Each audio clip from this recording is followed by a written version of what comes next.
আজি আমি পৰম সৌভাগ্যৱান বুলি ভাবিছোঁ 2025 চনৰ 5 আৰু 6 এপ্ৰিল তাৰিখে নপাম বোকাজান মধ্য ইংৰাজী বিদ্যালয় দুদিনীয়া কাৰ্যসূচীৰে সোণাৰী জয়ন্তী অনুষ্ঠান ভাগ পাতিবলৈ আয়োজন কৰিছিল আৰু সেই অনুপাতে আজি কাৰ্যসূচী প্ৰথম দিনা কাৰ্যসূচী পুৱা 9 বজাত পতাকা উত্তোলন, 10 বজাত বৃক্ষৰোপণ, 11 বজাত বাণিজ্য সাংস্কৃতিক শোভাযাত্ৰা কাৰ্যসূচী ইতিমধ্যে সমাপন হৈছে আৰু 12 বজাৰ পাছত প্ৰাক্তন ছাত্ৰ ছাত্ৰী অন্তৰংগ আলাপ আলোচনাৰ কাৰ্যসূচী আছে।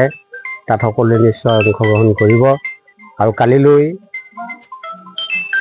পুৱা 9 বজাত সাহিত্য প্ৰতিযোগিতা আছে। ইয়াৰ পাছতেই মুকলি সভা অনুষ্ঠিত হ'ব। মুকলি সভালৈ আমি বিশিষ্ট ব্যক্তিসকলক মাতিছোঁ। দিখৌমুখ কলেজৰ ডক্টৰ ৰঞ্জিত কুমাৰ বৰুৱাদেৱক আৰু সোণাৰী কলেজৰ প্ৰবক্তা ডক্টৰ সুনীল কুমাৰ দত্তদেৱক আমি আমন্ত্ৰণ জনাইছোঁ। ইয়াৰ উপৰিও সমাজকৰ্মী, বিশিষ্ট ব্যৱসায়ী হৰিপ্ৰসন্ন হাজৰিকাদেৱকো আমি আমন্ত্ৰণ জনাইছোঁ আৰু আমাৰ বিশেষভাৱে আমন্ত্ৰিত অতিথি হিচাপে আমগুৰি সমষ্টিৰ বিধায়ক শ্ৰীযুত প্ৰদীপ হাজৰিকাদেৱকো আমি আমন্ত্ৰণ জনাইছোঁ এই মিটিঙলৈ। ইয়াৰ উপৰিও শিৱসাগৰ সমষ্টিৰ বিধায়ক অখিল গগৈদেৱকো আমি আমন্ত্ৰণ জনাইছোঁ আৰু বৰ্তমানৰ আমাৰ যোৰহাট সমষ্টি সাংসদ গৌৰৱ গগৈদেৱকো আমি আমন্ত্ৰণ জনাইছোঁ। আমি ভাবিছোঁ নিশ্চয় তেখেতসকলে আমাৰ আমন্ত্ৰণ ৰক্ষা কৰি এই অনুষ্ঠানত উপস্থিত হৈ আমাৰ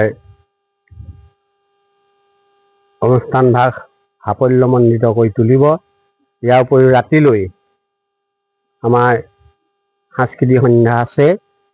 তাতো আমি দুজন বিশিষ্ট গায়কক আমি আমন্ত্ৰণ জনাইছোঁ আৰু সেই অনুষ্ঠানৰ লগতে মুকলি সভালৈ সকলো ব্যক্তি আমি আমন্ত্ৰণ জনাইছোঁ যাতে আমাৰ কাৰ্যসূচীত সকলোৱে অংশগ্ৰহণ কৰি আমাৰ কাৰ্যসূচী সাফল্যমণ্ডিত কৰে।